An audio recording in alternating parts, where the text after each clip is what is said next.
There is an endless sea of podcasts about entrepreneurship.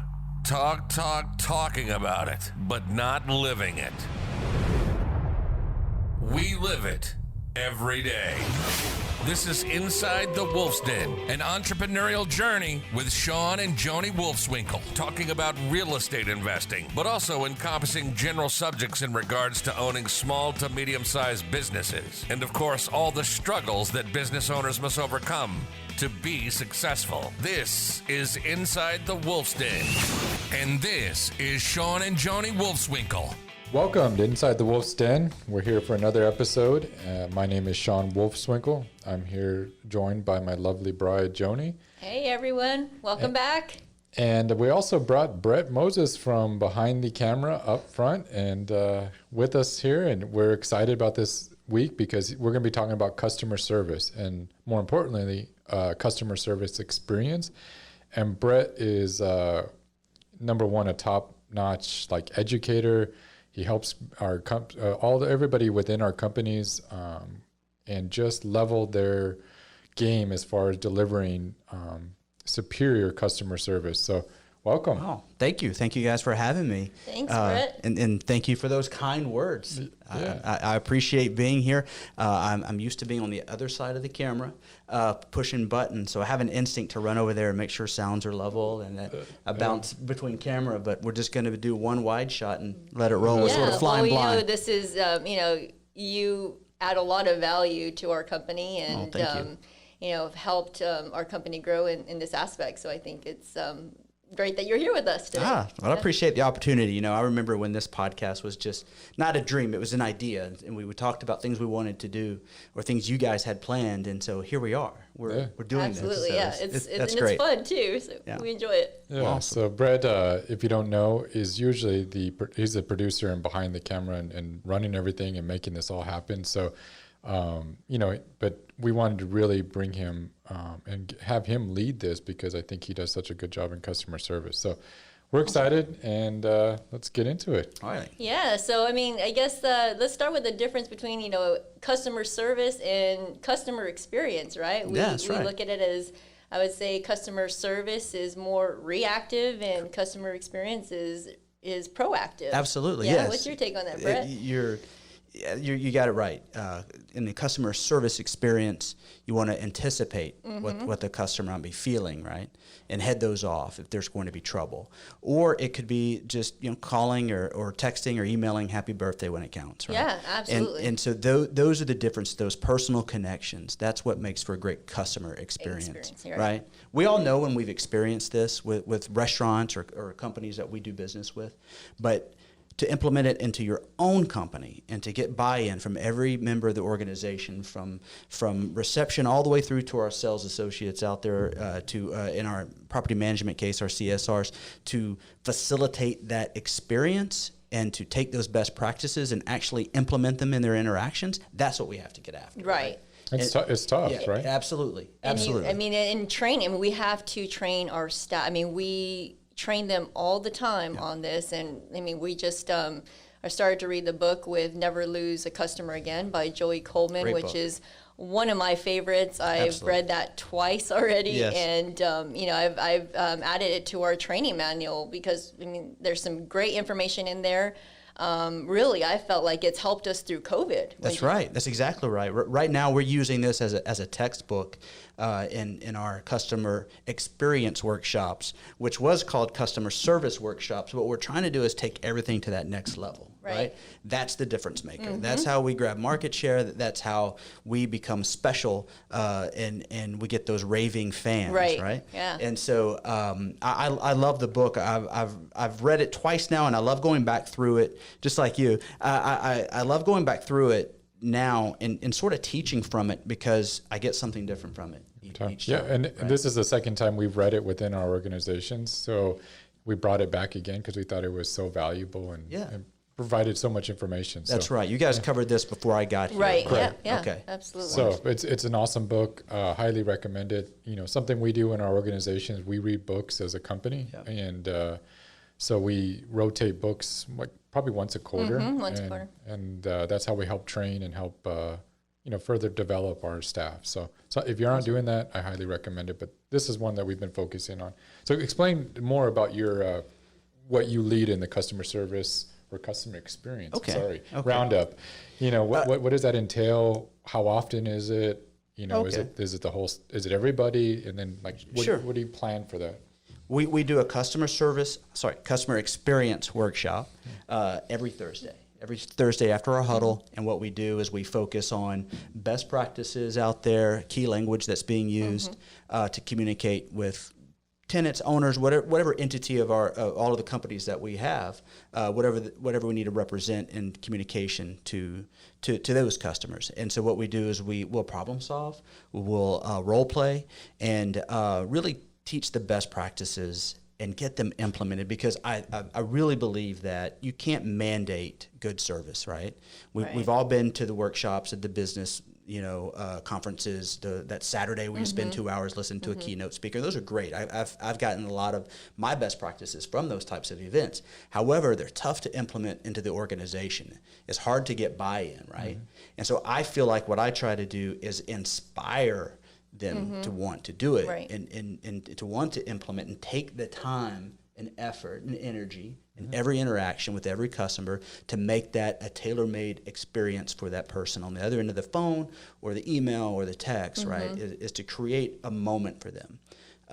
One of the things I like to say is it's not my quote, I wish it was, Maya Angelou, which is great about this book because he touches on it without saying it directly. And that's what spoke to me, is like, that's exactly it. This is something that goes back with me all the way back to my time in the entertainment business, right? And that is people, and what she said was, people will forget what you said. People will forget what you did, but people will never forget how you made them feel. Right. And so if we as an organization, as leaders, can create that kind of culture where we inspire every member of the organization to sort of lead from the front with that on their interactions, so that they create positive feelings or at least an emotional experience with each interaction as best they can every time, that's going to add up over a period of time. Right. And create these relationships that you have those raving fans, right? That he speaks about in this book. There's another book called Raving Fans by Ken Blanchard that's great, sort of set the mantra for all of this. Yep. But anyway, that's what I try to teach in these Thursday workshops. I say teach. I don't like for it to come off too professorial, But that's what I try to get across is a passion for delivering this, taking the time. And then at the end of the day, what you have to look at is, did it take too much time to do this? Did it take too much effort to do this? Did it cost us money as an organization to do this? All across those three questions is it doesn't. No, it doesn't. And they, from a year ago where we started, leaps and bounds. They've, learned so much. They look forward to it. And at first it was like pulling teeth trying to get them to, speak up and, participate. Yeah. And now it's like they want to know, how do I overcome this objection, or how would you say this? I think training is crucial. I think they're even helping each other out now. So they're giving their experience and what they've learned and what they did that week that demonstrated that, and then people can understand it and see it. It's not just coming from one person. Right. Yeah. And that's a good point. So what we try to do is give a little bit of homework each week. Right. So which is, 2 weeks ago it was, okay, we talked a lot about creating some sort of emotional experience with each interaction. Now go try that this week. Try that with each other, us, as we're communicating through text, email, phone call, whatever app we may be using, software. Let's try to give ourselves some customer experience within our organization. Make sure you're doing it with each interaction that you have. And then let's report back next week and see, first of all, those three questions. Was it a lot of effort? Did it take a lot of time? How did it make you feel? And then you could add, how did it make them feel? And I think what we found this Thursday when we went through that and we had so much participation was, number one, it didn't take a lot of effort. It didn't take a lot of time. And I felt great afterwards. Right. And they felt great. It's almost like making a friend. And I know a lot of this can be, pie in the sky, feel good stuff. But really, it just comes down to action. Yeah. And that comes in culture. Right. So you have to build the type of culture that has the enthusiasm around trying those things and doing that.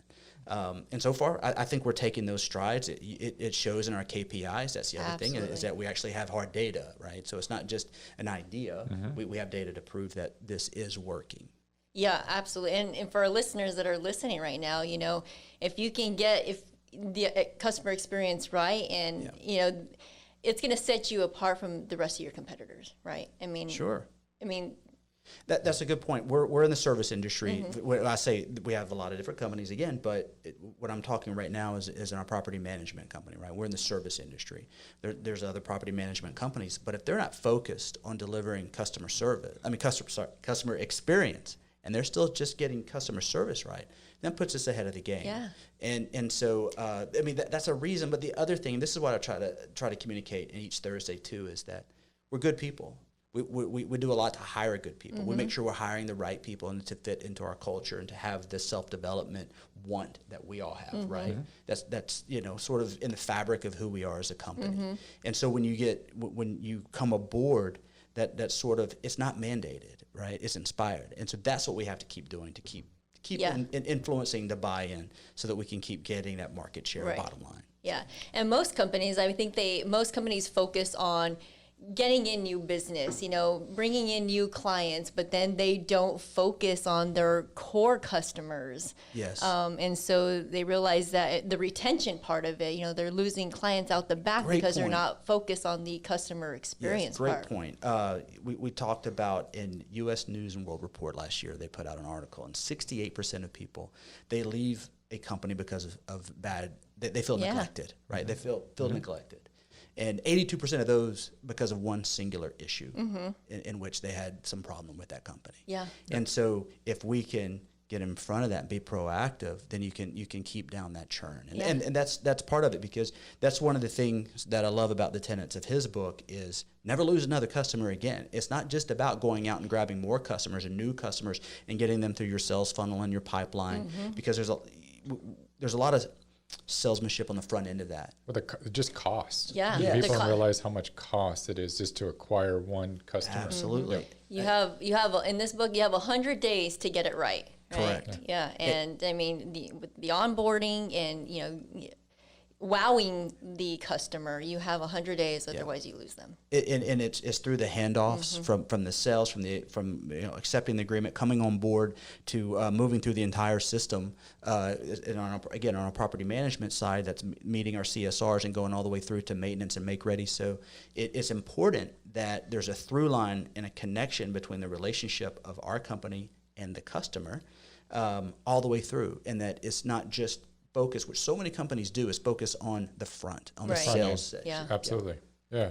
Totally on the front end. And then once they're in, okay, now we can focus on the next person that and then they forget about them.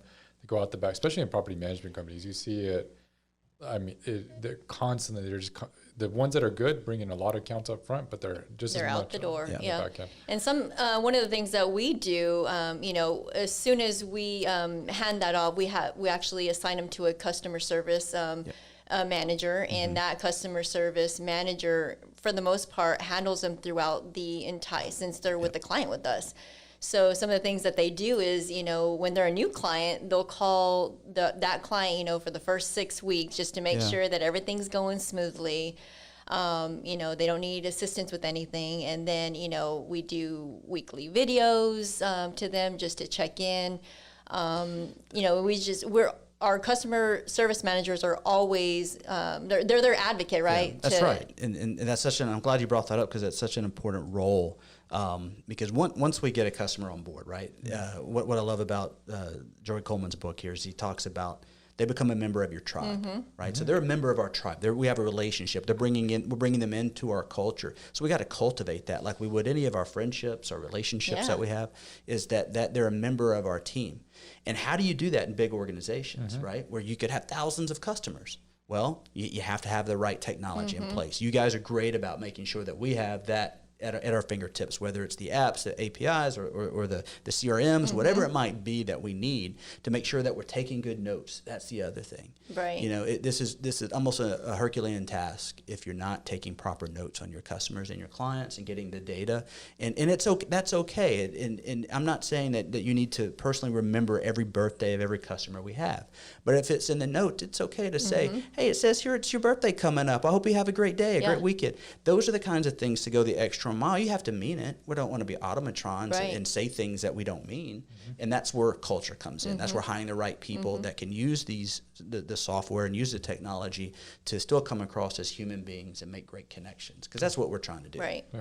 Where else, just so we can add value to the listeners, how else do we deliver that superior customer service experience? Can we give them some practical, whether is it videos, is it you just mentioned notes, so you have accurate information the next time that customer service manager calls the next time. They know the person's birthday, they know if they were having a baby, and they talk about that, or their son's baseball game, they follow up, how did he do?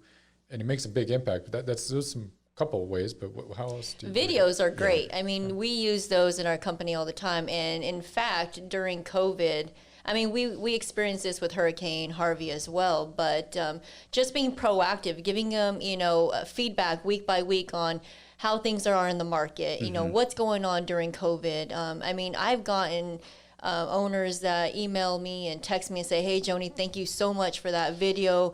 I, trust you completely with my property. And, if it wasn't for you, I don't know, they probably would be calling nonstop if we wouldn't give them, the feedback. And if we didn't leverage being technology. Proactive. Yeah, great point. And I think, to speak to your point, Shawn, is that what we do is we communicate using various different ways to show them that we are the expert. You have come to us with a problem. We are the solution. We're going to take that all the way through our company and show you that we are the experts that you need for this problem. And at the same time, we're going to deliver personalized, tailor-made experience for you, so you feel special. Because that's what you have to. Yeah.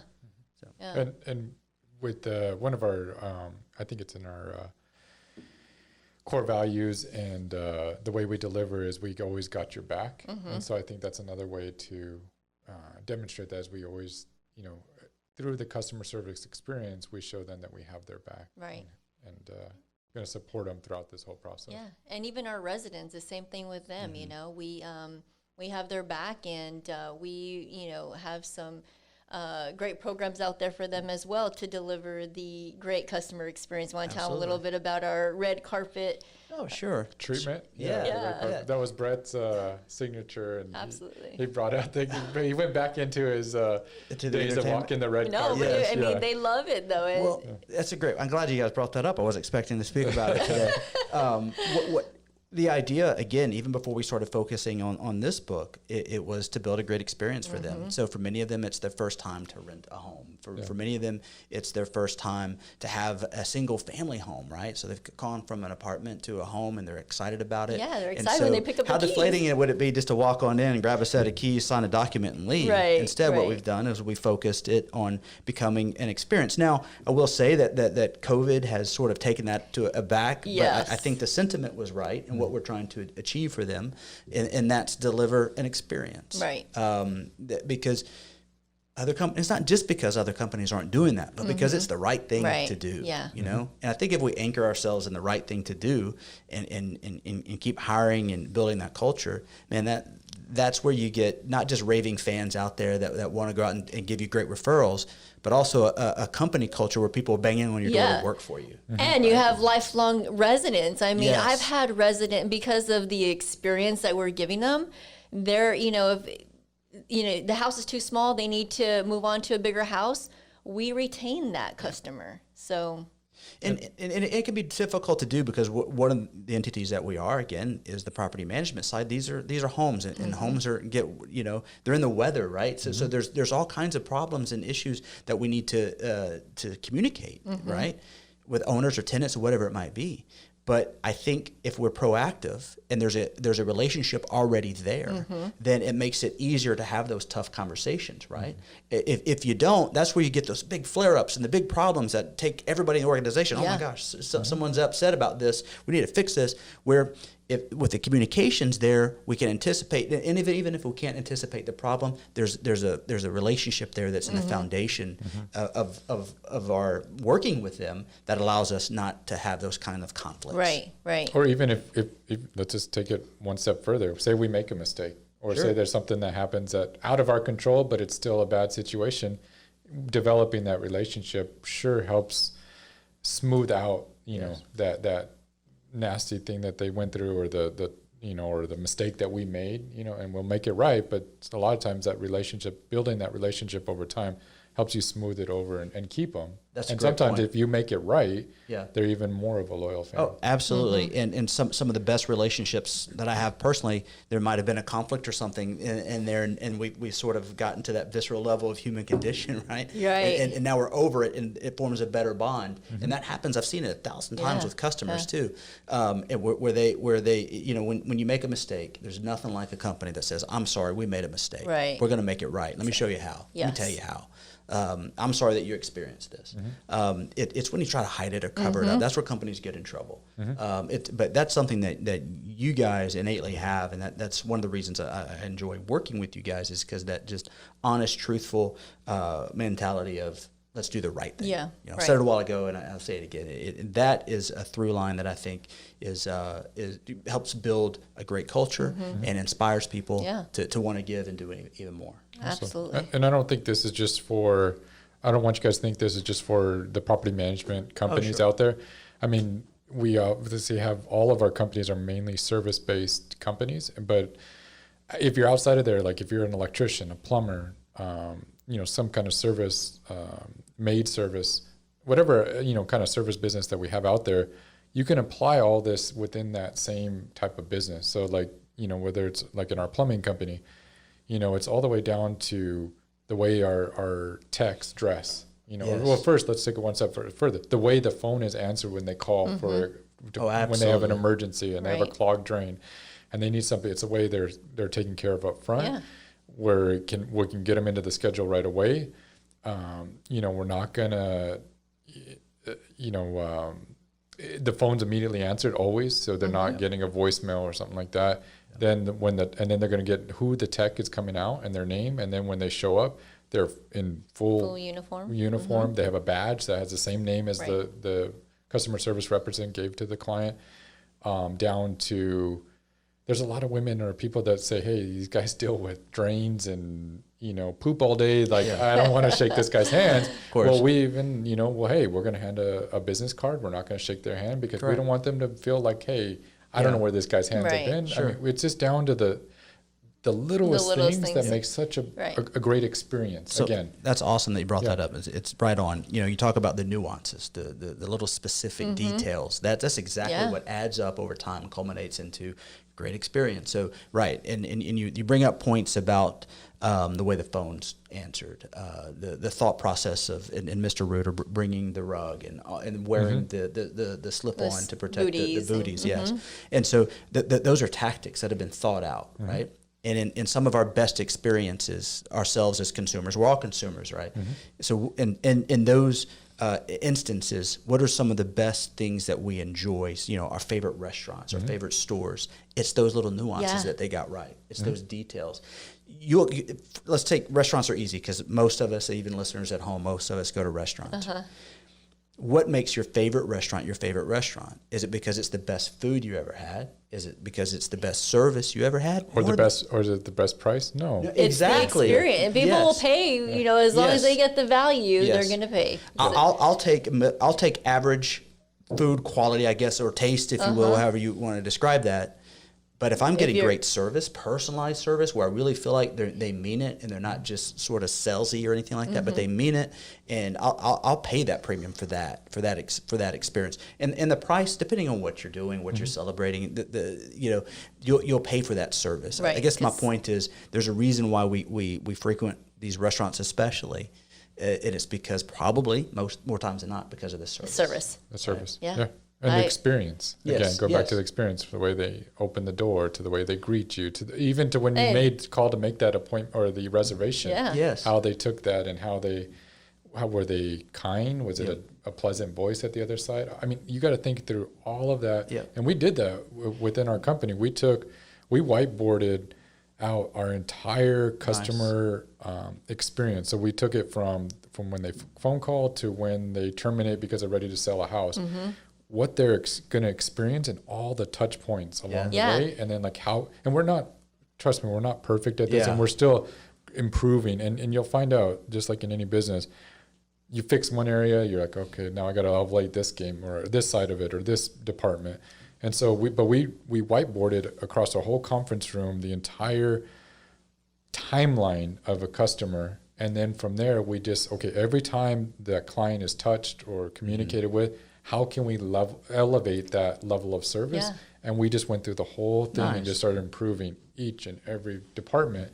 And we're not through it all yet, but Brett's, you've been a huge part in that upfront part and took a big step on that. It has to be purposeful, right? Mm-hmm. And so what we talk about, like you were saying in the great restaurant experience, just as a metaphor, there's probably a built-in culture or a purposeful tactic that they built around to make this. More times than not, it just doesn't happen by mistake or by accident, especially in large organizations.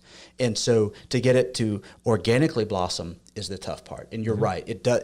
Once you fix and mitigate one issue, another one pops up. It's sort of, I liken it a lot when we're talking about this in our Thursday meeting. It's sort of like fitness. And believe me, if you can see the camera, I'm not a trainer of any kind or a fitness guru. But it's like if you let it sit too long, the muscles atrophy, right? Right. And so you got to constantly work on it, and you got to talk about it. And it's sort of like those conferences I was telling you about. You still got to go to them. You got to do it. You got to do the time so you can get those best practices. But then you got to do the work. Yep. You got to implement and inspire to get up and do it each time. Made me think of the games. If you ever go to like the kids, we have young children, so we go to like main event or one of those where the thing pops up and you hit the head down, another one pops up, and so I feel like I'm constantly hitting heads all day. But I mean that it is a constant. It takes constant nurturing or constant work.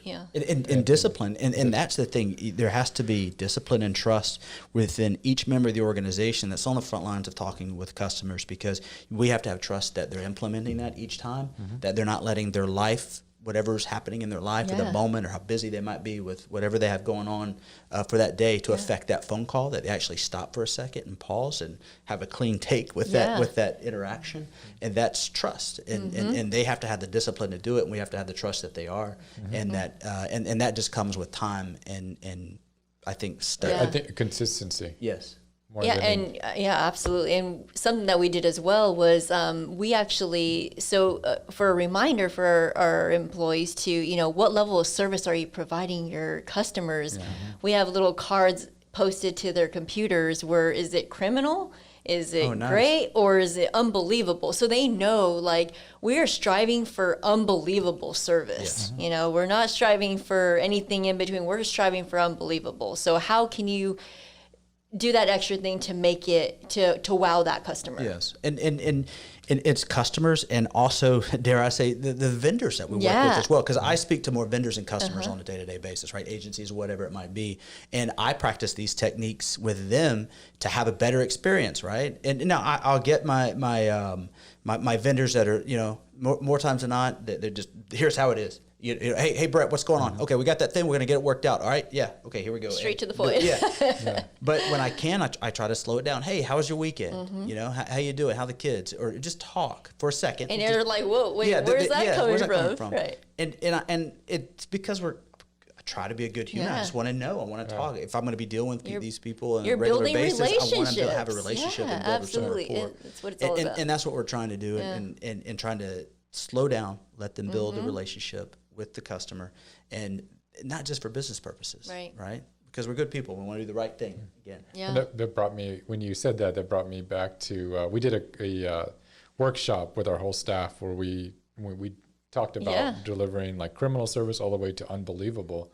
I think the best way to demonstrate that, so the listeners can really understand what we're talking about, if you take getting coffee, because a lot of people drink coffee, so it's from, when you go into a 7-Eleven, or I don't want to use it, whatever, any coffee, any gas station on the corner, and you go in and the coffe's burnt, and it looks like that jar hasn't been cleaned. It hadn't been cleaned in a couple days. Yeah, let's say weeks. It's probably criminal. Right. Or we use a picture, an example of they were cooking hot dogs in a coffee mug. That's criminal service. Then you might go into another place that has, good service. It's expected, and that's where this is what makes the difference. Because a lot of times criminal, they're going to go out of business. Right. Yeah. It's the ones. How do you differentiate yourself from the average to go? Because pretty much, like, let's just talk about property management companies. They're all do the same level of service. They all collect rent. They all do maintenance. They all.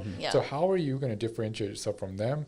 And especially when it comes to service-based industries, how are you going to differentiate yourself to become an unbelievable? And that's where Starbucks kind of did that. Yeah. And if you look, they took an ordinary coffee, and then they went, and how they leveled it is they went and got better coffee beans and a better, but then they also created an experience. Correct. Yeah. So when you go into a place, you want to sit there, you want to enjoy your coffee, you want to socialize or love them. Yeah. And it's, so they're what they did was like, let's not, even maybe their coffee isn't the best, but let's focus on the experience, and that's why people keep going back. And then they put your names on the cup, and they put hearts and stuff, to make it feel personalized. Right. And then they went to offering other products, so the frappuccinos, the drink of the month, to make you, that's elevating it to where today they have these like high-end coffee places where you can see it being roasted, and you can, and it's a whole another level of service, and that's getting you to the unbelievable. So that, I think that will give you a good picture of what we're talking about as far as elevating your service, and our staff here. I mean, they see that, and so anytime they are talking to a customer, they think of that, like, oh, okay, like, is it like what level of service am I providing this customer? And we let them call, hey, you can call us out on it. Or I think we give permission that if you see criminal service being done, you need to call out your peers, because that's not how our company operates. That's in our core values. Right. That's not the culture. I'm glad you said. We talked about that on Thursday, is holding each other accountable. And that's okay. We want to be an elite organization, right? Where you have to hold each other accountable. We have expectations of each other, right? I have expectations for you guys. You have expectations for me. And they're high, and that's okay. Yeah. And that's how you get to where you're talking about. That's how you go to that unbelievable. It's built on the nuances and the effort, the culture, the discipline to enact these best practices, but also on technology to be able to gather the information needed to implement. Yep. So, and again, we're working on all those. We're not afraid to look at what can get us better. And I think that's how we try to achieve it. And maybe we never hit the bullseye, but we keep trying. And that's where the effort is. Yes. And that's where the excellence can take place, is in the effort to continue to want to build relationships, right? Correct. And I don't think there's ever you're going to hit a end. It's a constant, and it's always in it. But if you're consistent, like with your consistent Thursdays, meetings, and you're consistently bringing in books like, this one with Joey Coleman, that's how you keep, teaching and elevating and reinforcing, those values and what we're trying to accomplish. Yeah. So anything you guys want to say to just wrap up the... That was really good. Absolutely. Yeah. Thanks, Brett. Well, thank you guys for having me. It was a joy being on the side. I'd like to cut to some close-ups. It can't happen. So if you don't know, Brett, we got a movie star in the house. So he's so he loves being out in the camera. He's having fun here. He's maybe like a little camera bit shy. That was a long time ago. But I do. I think one thing I'll add to the whole conversation here is that one of the things that we do as an organization is we really pride ourselves on self-development, right? And that and it's almost a recruitment factor, like I said a while ago. And so with all of these best practices, these tenets of these books that we go over, the workshop itself, if we didn't have the kind of people that wanted to develop and better themselves, so if we had groups of people that are like, I already know everything, I know what I got to do. They probably won't make it. No. That's exactly. Yeah. So and then again, that adds to the culture that's necessary for this kind of thing to flower. Right. Correct. Totally agree with that.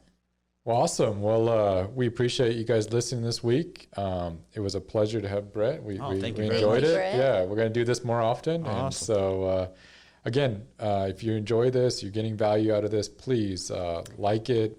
Give us 5 stars, rate us. Give us a review. Give us a review. We'd love to hear back from you and give us some feedback. Yeah. We love what can we do better? Absolutely. And so check us out. Check out InsideTheWolfsDen.com. We're on Instagram, Facebook.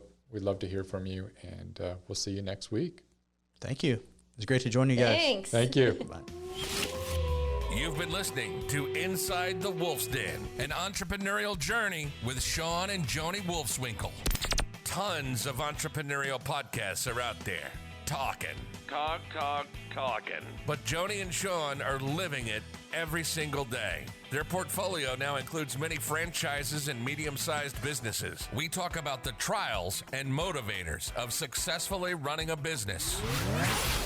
Join us again soon for another podcast. But until then, reach out on the website at InsideTheWolfsDen.com, on Facebook at Inside the Wolf's Den, on Instagram at Inside the Wolf Den. We'll see you again soon. This is Inside the Wolf's Den. We'll see you next time.